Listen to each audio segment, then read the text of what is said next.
Less than 3 weeks ago, a family here was painfully reminded of the disappearance of their father, grandfather, and brother.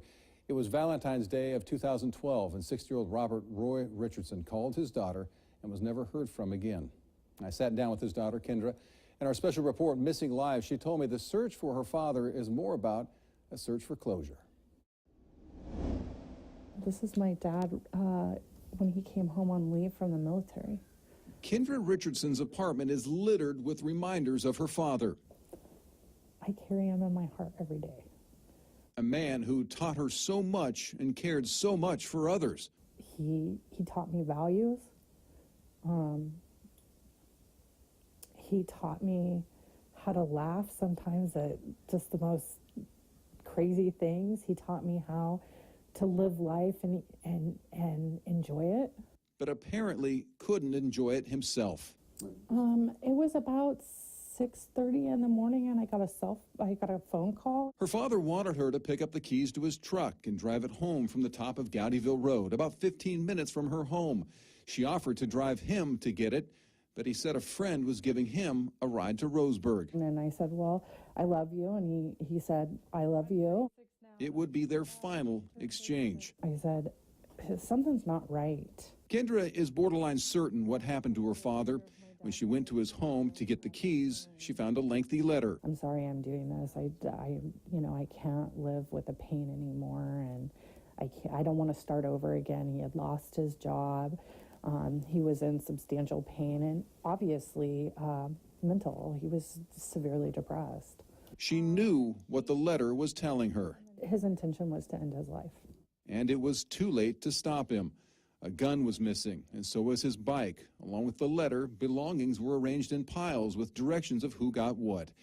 Because his body has never been found, none of them were given closure. Handmade wooden boxes, the polished table they sit on, a bookshelf nearby, all reminders of her father in all directions. And one thing in particular, tucked in a corner, caught my eye. And the record player is what is staring at me. Nobody has those anymore. How come you still have yours? Because my dad left me his record collection. Really? He did. Do you play records? I do. Do you have a favorite of his? Yes, I do. So this is kind of my go-to when I'm needing a little. As the turntable spins, Kendra turns back the clock.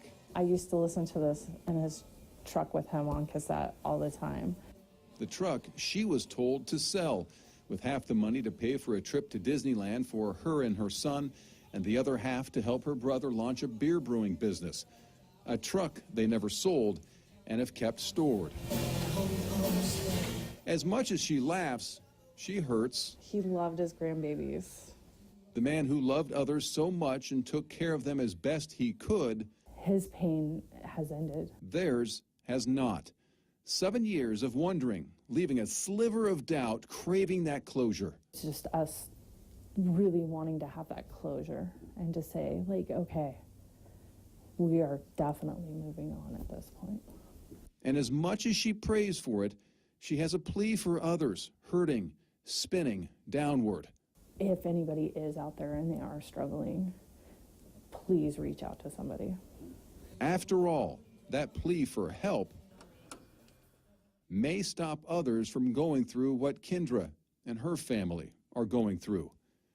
Years of wondering. Closure for us for me would mean that I could put him to rest. And the trauma of what has happened over the last 7 years, really, I could move forward in a solid way. I did speak with Cottage Grove Police Captain Doug Skaggs, and he told me the case of Bob Richardson is not closed. I have a number on the screen right now, 541-942-9145. He said when a body is discovered in a neighboring state, they will always verify it's not him, but they are always asking for more information, hoping just that smallest lead will help them solve this case and, of course, bring closure to Kendra and the entire Richardson family.